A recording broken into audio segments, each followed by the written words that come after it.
Problem that is for God. Leave it for God. Go and pray in Hallelujah challenge for miracle to happen. Welcome everyone, welcome to another episode of Builders Corner, a storytelling series where we spotlight builders, their wins, their losses, and lessons they have learned building products. And today with me, I have DivineGift. Everyone, my name is DivineGift Founder. I'm the founder and CEO of Importa Holdings. My most biggest startup to date, which was Elsgo in 2022. I founded and failed about 3 different startups in between. So I want to learn, what are those lessons you learned period of 2020 to 2021, 2022 that you said some startups that didn't work out? There are problems that are supposed to be left to God to solve. There are problems that are supposed to be left for the government to solve. And there are problems that even you can solve it, but when you look into yourself in depth, you don't have the resources, you don't have the network, you don't have the power to solve it. Problem that is for God, leave it for God. Go and pray in Hallelujah challenge for miracle to happen. Problem that is for the government, drag the government, let them solve it. The one that you can solve yourself, look into yourself. Do I have the resources? Do I have the network? Am I bold enough to actually do this? You need to be very much outspoken. You need to be determined. You need to be fearless. Importa came up as an idea to help retailers and vendors make global payments while still retaining their local currency. And as of today, you will see our rates having up to 20 naira difference from the market rate. What is Importa Pay in 3 sentences? Importa Pay in 3 sentences is native retail banking platform that allows local traders do global transactions in naira. Why base? Why we moved to base, later on this year was simply because of the kind of structure we want to build for ourselves. Base is not just base. Base is Coinbase. Coinbase is an institution that has been sitting on lasting validation, legacy, proof, customer satisfaction for the last 10 years. We want to build like Coinbase, which was why we decided, let us begin our blockchain integration from base. Let us learn how it is done to actually inculcate structures. A lot of blockchain products, I'm not sorry to say, still don't even have legal structures. Many of them are not structured enough. Many of them are just building. My brother, you're actually going to go into soup. And by the time you go into soup and you're calling upon legal services, they're going to charge you big because you are in soup already. Building doesn't simply mean you running your own startup. Your own building might mean collaborating with somebody that has a shared vision with you. Welcome everyone, welcome to another episode of Builders Corner, a storytelling series where we spotlight builders, their wins, their losses, and lessons they have learned building products. And today with me, I have DivineGift. Alright everyone, my name is DivineGift Founder. I'm the founder and CEO of Importa Holdings. Importa Holdings is a consortium of business trying to build products to help Africa or importers in Africa scale and do business with ease. One of our key products is Import Assistance, which is a WhatsApp bot that connects Africans to global vendors in China and in the US, and also Importa Pay, which went live a few days ago, which is a payment platform that's a retail banking platform, that is built for importers, resellers, and vendors to engage in global trade by making payments in local currencies like naira. Cheap, faster, and at a very reduced fee. Yeah. That's awesome. I'm really intrigued with the WhatsApp bot you talked about. I really awesome. Yeah. So I want to ask you a build, and how did you got into Web3?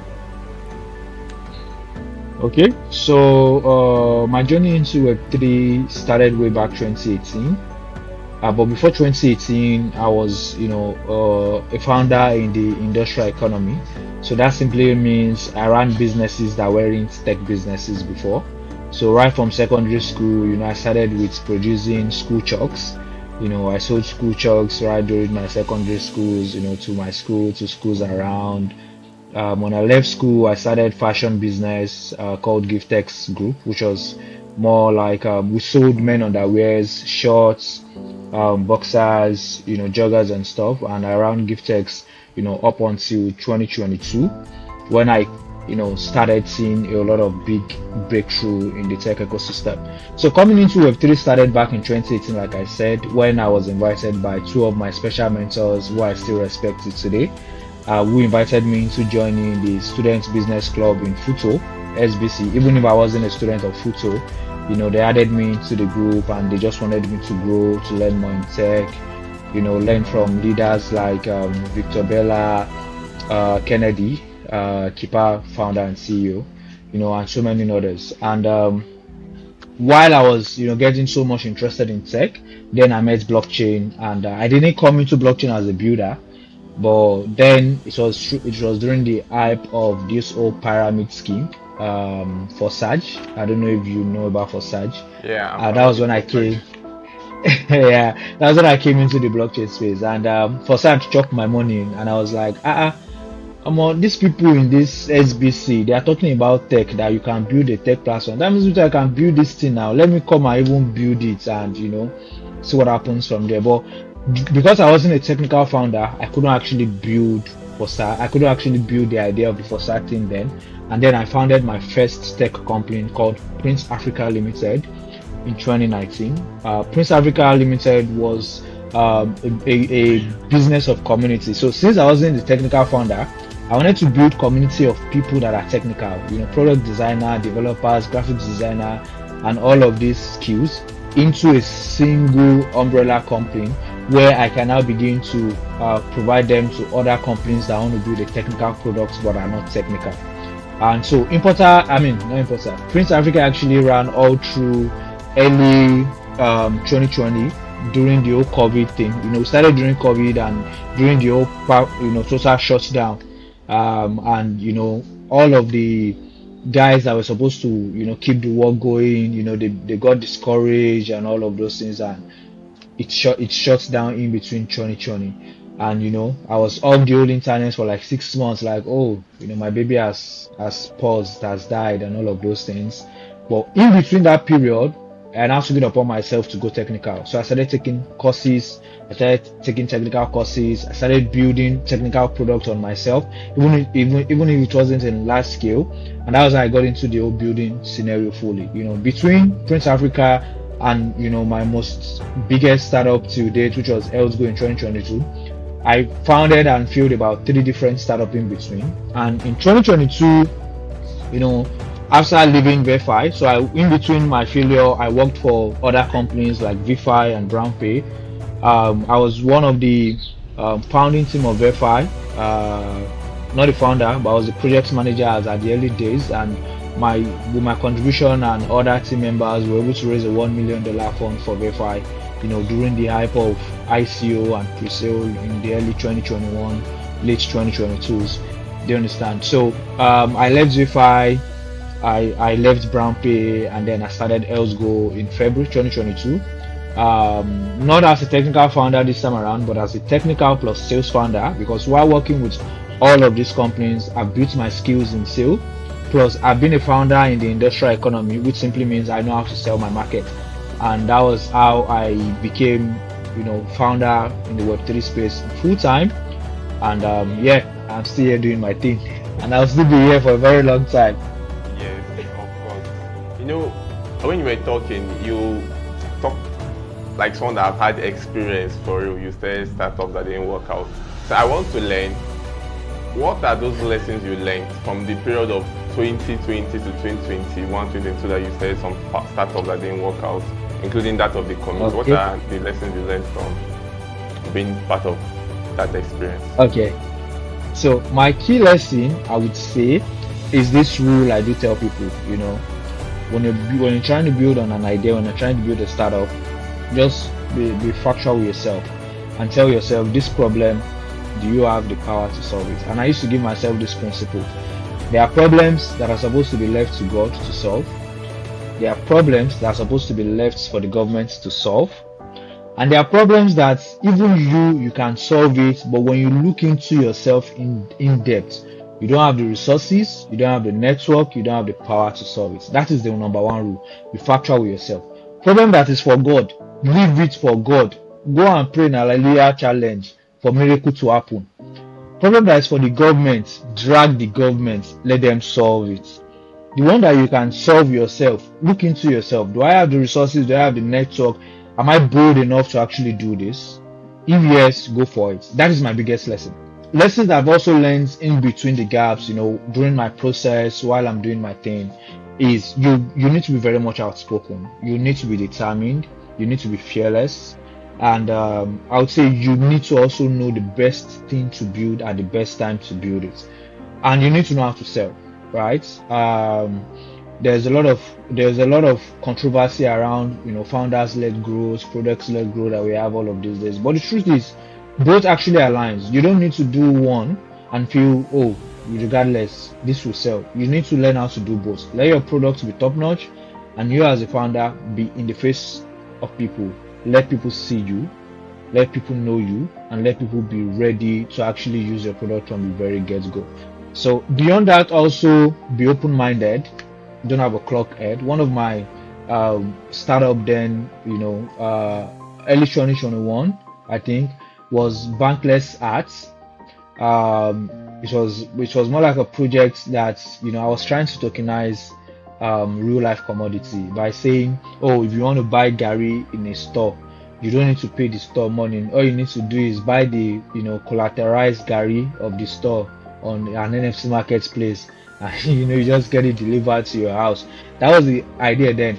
And I remember the day I spoke with Mr. Chuta Chimeze about it. I still have that chat screenshot on my phone. Mr. Chuta told me that this thing cannot fly. Straight up. I went to him for investment. Oh, this is what I'm doing. And he told me straight up, back in 2021, I still have the screenshot of this chat. He told me straight up, this thing cannot fly. And me, I was like, idea that is very heavy. You the collateralized Gary, you did unique. Those kind of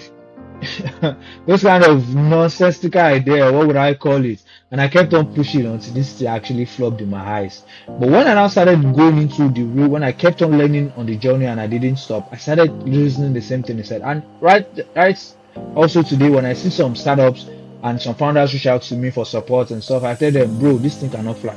Some will think I'm just hating on the idea. Some will think, I'm just trying to discourage them. But at the end of the day, it ends up failing. They actually don't move it beyond that form of designing a Figma file for the unrealistic product. Do you understand? Many of them don't even end up building the products. Even in my own turn, I was able to build the products. But at the end of the day, it didn't fly. Because who wants to collateralize Gary? Which Omoibo will give me his rights to collateralize it for him? They want their money. They want to see cash, Naira. That's what they know. They don't even want to see USDT. Do you understand? So all of those things were lessons that I learned on the journey. And I'm still learning my lesson actually, but I would say from then 2018 down to now, a whole lot of things has changed, and I believe by the time I'll be celebrating 10 years, as an entrepreneur in the tech ecosystem, especially on the blockchain ecosystem, a whole lot of things would have advanced also from today. So yeah, thank you. Thanks for sharing all of that. I love that you were raw and very intentional about the whole thing, and you made sure to take lessons from each experience. So I want to ask you about your product, Importa Pay. You said you guys are currently building Importa Pay. So what does it solve? How are you guys changing the way African business interacts with borderless payments? I'd love you to talk more on that. Okay, so for Importa Pay, or let me start with saying for Importa's holdings as a whole, because Importa Pay is just a product out of an holdings company that will still dish out so many interesting products to simplify the way Africa interacts with global trade, or Africans penetrate into global trade. So Importa Holdings vision is very simple, like the name implies, importer. We're doing our possible best to help importers in Africa, because you and I would agree that 90 to 98% of what we still consume on this continent called Africa are manufactured from China, from Asia, from the West, and be used there. In as much as our governments are trying their possible best to create a lot of exports, production units also on the continent, we also need to not fade off from what we're currently surviving on. And that is what Importa Holdings vision is. Creating solutions that help African or importers in Africa seamlessly penetrate global trade, either by connecting with these suppliers or producers of these products we're consuming, or by making payments to these suppliers or to these vendors and manufacturers for the products we want to bring in, simplifying compliance to allow them easily submit compliance documents to the government to bring in and import all of these goods being purchased from the production or the manufacturing country. So that is the vision of Importa Holdings. Now, Importa Holdings started off with Importa, which is import assistance, which is a WhatsApp bot that connects Africans, importers, retailers to global suppliers. We started with one of the easiest gimmick of purchasing product from China, like clothes, gadgets, and buying at low MOQs and at a very unrelatable or undoubtable price margin, allowing them to increase their income, increase their profit on trade, and all of those things. But we ran into issues very quickly. In as much as we did good amount of volume at the very early days, we did up to $7,000 in volume on trade. Payments became an issue where we had to rely on local payments, CBDC, the Bureau de Change guys, and using platforms that actually charge so high fees to make the payments. And at the end of the day, Importa Holdings ran into losses, deficit at different points where we need to cover from our profits just to make the customer satisfied, or just to be able to, at the end of the day, deliver our promise to the customers purchasing on our platform. And that was when the idea of Importa Pay came up. Importa Pay came up as an idea to help retailers and vendors make global payments while still retaining their local currency. Many of us find it so hard searching for scarce dollars, using high rates, very expensive fee, and even delay in payments. You see some of these platforms charge you as high as 0.5% on cap fee and still tell you your payments would be settled in 48 hours, and some even more. So Importa Pay came into that market now to create a solution, a lasting solution, whereby retailers, vendors, importers in Africa can pay their global vendors in their local currency, starting from Nigeria Naira. So currently on our platform, you can send USD to the US using your Naira account with Importa.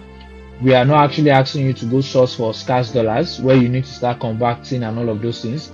We offer one of the most affordable rates in the market currently, and as of today, you would see our rates having up to 20 Naira difference from the market rates. Our rate as of now is about 1474. Current market rate is sitting at 1494, 1495, and we charge as little as 5 Naira fee.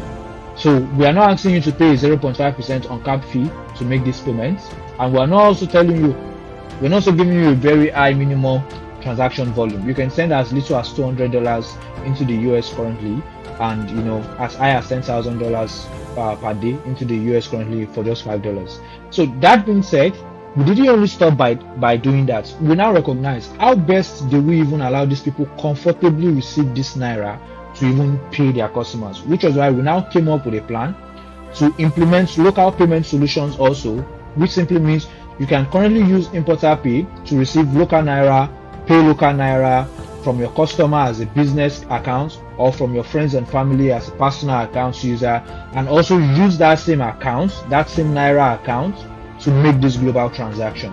That is what Importa Pay has built. So, and we believe with time, we will expand into countries like Ghana, Zimbabwe, where we've identified a very large chunk of international global import trade happening in this region. That's a huge problem you guys are solving for you. Yeah, very huge. We actually faced the problem ourselves and lost money into it, which was why we took it up and said, we're going to solve this once and for all, while also solving other solutions that relate with social commerce, global commerce, and thereabouts. So in essence, just what is Importa Pay in 3 sentences? Okay, so Importa Pay in 3 sentences, I would say an AI, native retail banking platform that allows local traders do global transactions in Naira. That's very simple and understandable. Thanks for that. Yeah, thank you. So you guys are currently building on Base, right? So why Base? Okay, so why we moved to Base, later on this year was simply because of the kind of structure we want to build for ourselves. Importa Holdings is a structured company headquartered in the UK with trading companies across Nigeria and some of these other African nations we're targeting. Base is not just Base. Base is Coinbase. So let us not mix it up. Base is not just Base. Base is Coinbase. Coinbase is an institution that has been sitting on lasting validation, legacy, proof, customer satisfaction for the last 10 years. We want to build like Coinbase, which was why we decided let us begin our blockchain integration from base. Let us learn how it is done to actually, inculcate structures into blockchain. A lot of blockchain products, I'm not sorry to say, still don't even have legal structures. Many of them are not structured enough. Many of them are just building for the hype, which is why at the end of the day, many of them keep remaining projects and not companies.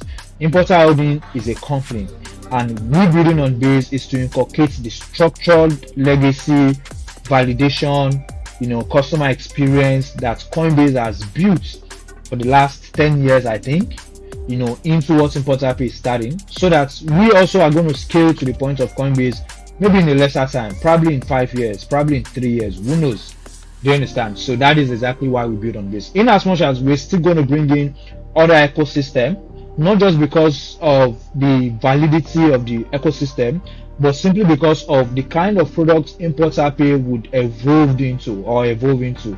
These are products that we want to be able to prove that on-chain transaction can work off-chain, can be tracked on-chain, and can just work seamlessly like their regular financial payments app is done. And to be very honest, Base cannot offer all of these solutions to Importa Pay simply because Base has a target way of what they're building. Do you understand? We might want to end up building a settlement platform whereby we're able to use validation nodes to do this. Then we need to switch to a blockchain that actually provide a front-facing consensus product or a consensus program that allows it easier for Importa Pay to onboard into. So we don't need to rely on NIBs and some of these other settlement platforms to even settle our payments. In real life, we can replace all of this settlement traction with validations and nodes program on blockchain, or with consensus like they will call them on blockchain, to allow us settle payments faster, easier, and even cheaper. So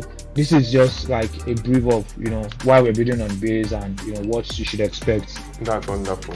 So basically part of it because of the structure and how to learn from the experience of Coinbase as a whole. So exactly. I want to ask, I'm very sure you guys have encountered challenges building Importa Pay. You mind sharing some of the challenges you and your team have encountered so far building Importa Pay? Well, the one that almost killed me, or the one that almost fired me, sorry for using that word, was compliance. Like, that was a whole lot on us. Like, we went through about 3 months of trying to solve that, to make sure that we are not stepping on any toes in the ecosystem, and we are compliant and aligning with regulatory policies, regulatory concerns, because in as much as we're building on the blockchain, we are still very much aligning with what regulators need us to do. And when we talk about building on the blockchain now, it goes beyond crypto. Like I used to tell people, blockchain is not crypto actually. But you would see on Importa Pay, we've been able to prove how payments can be settled on the blockchain. Fiat payments can be settled on the blockchain in real time, faster and better, and easily traceable and trackable. And that is simply what we've done on the compliance aspect. In as much as we keep growing, we keep going further in our compliance need. We keep accomplishing all we need to be compliant and effective, within every ecosystem and every country we're involved in. Beyond that, funding has also been a major problem, and with the way we've been building, speaking out loud, and with the support we were getting from Base, we just announced our a part of our angel round fundraising series that was closed recently on our Twitter page. We hope to close it completely, in a very short while, so we can have more resources to scale, to do big things and to do bold things. Thank you. Congrats to the team, and I'm very sure you guys are cooking behind the scenes for more. A lot of cooking actually. Alright, so what are some lessons you learned facing these challenges, and how were able to... so is it building as a whole or building Importa Pay? Like the compliance, because you talked about compliance. The compliance. Okay. So one of the lessons I learned in building as a whole, and especially building something that is very strong on compliance, is never build alone. From the very first day, get your legal team in place, get friends that have done what you're trying to do, get mentors that have done what you're trying to do, get people that have leg in Nigeria. And that one too is very important. If you're going compliance, Get people that you know they have legs in Nigeria that can actually pull some plugs for you. It's not actually because you're going to cause trouble, but it actually makes building easier for you. It makes some kind of expenses reduced for you. So for example, you want to get something in a certain parastatal and you don't know anybody. You're going to go in and you're going to spend a whole lot. But imagine you know somebody there and you're just making a call. Oga, I beg you, we need this thing for our product too. You know, and Oga is able to like pull numbers. Maybe what you're supposed to spend like 1.5 million naira for before. Oga just tell you, oh yeah, wire 500k, give this my guy, go help you run out. Do you understand? So yeah, that is just it. And you know, like I said, from first birthday, get compliance, get a legal team, pay for retainers. You know, I was telling somebody the other day on my WhatsApp status and he was just arguing, you're building a fintech, you don't have a legal structure, you don't have a retainer with a lawyer that can actually guide you to get things done. My brother, you're actually going to go into soup. And by the time you go into soup and you're calling upon legal services, they're going to charge you big because you are in soup already. But when you have a legal structure, they guide you from the very first day not to go into that soup. And even if you are going to go into the soup, they're able to create a way to mitigate the risks so that you don't actually get bigger, greater losses and stuff when you actually get into the soup. So that is like one of the lessons I would say. Then also when it comes to team, try as much as possible, as much as you can, to get the best guys on board. Guys that are ready to build, guys that are bold about the idea, guys that are not shy, guys that are not, everybody is money minded. Actually, we want to make money, but at the end of the day, they are more vision minded than the money. And get a board structure from the very first day. We announced our board of directors today. Those guys have been with us from day zero. Do you understand? They haven't made it official, but they have been guiding this and that and this. So get experienced people, you know, pay them for their services, give them equity if they accept. If not, put them on a retainer per month, you know, to guide you on what you need to do. Get your board in place, especially if you're building anything that relates to finance. Blockchain people are not kind of, you know, they don't really appreciate structures in some way. They just feel like, oh, build the projects, get grants and all of those things. But it goes beyond that. It goes into sustainability. It goes into being able to suit, you know, your kind of users at the end of the day, being able to let them know you're trusted, you know, at the long run. So those are a few lessons, and those are, you know, ways to actually mitigate them, because you keep learning on the journey, you know. Thanks for sharing those.